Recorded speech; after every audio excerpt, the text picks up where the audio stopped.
So you guys want to know about a bloke named James Shigeta? I'll lay down a few facts to get you started. He was born in Hawaii on June 17, 1933.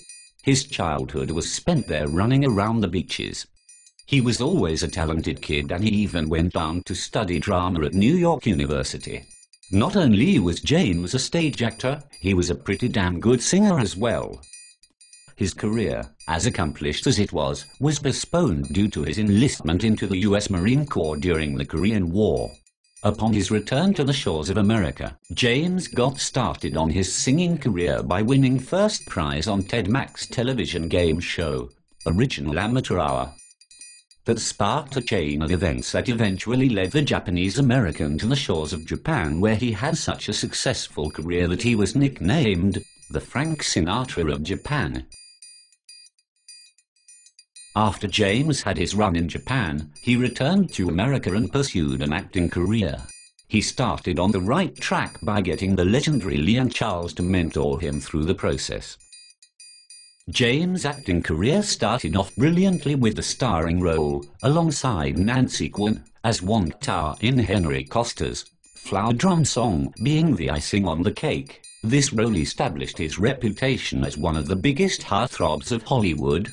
A critic from the New York Times raved that James Shigeta was precise as the Ivy League lad. His early career consisted, mostly, of roles that were typically the same.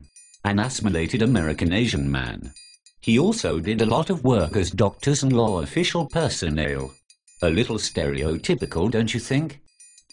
Although his American acting career got off to a brilliant start, in the words of James Baldwin, it was to be only temporary.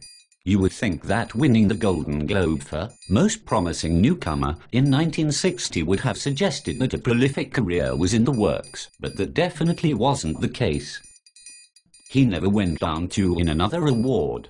After his first 5 films, which were remarkable might I add, his achievements never did get any better.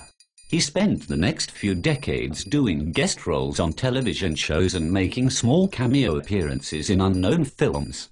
It wasn't until 1973 in Charles Jarrot's film, Lost Horizons, that James was seen on a big screen again. Although the film was a disaster, he was seen again shortly after in Jack Smite's Midway. These were not starring roles, mind you, just sub-characters. He would never go on to star in a film again, but he did have small roles in big films such as Mulan and Die Hard. James Shigeta didn't turn out to be as successful as Bruce Lee or Nancy Quinn, but he definitely was influential in the Asian-American merger into Hollywood. He did receive a bit of recognition when 4 of his first 5 films were showcased in Turner's invaluable Asian Images in Film series in June 2008. The showcased films were Walk Like a Dragon, Flower Drum Song, Bridge to the Sun,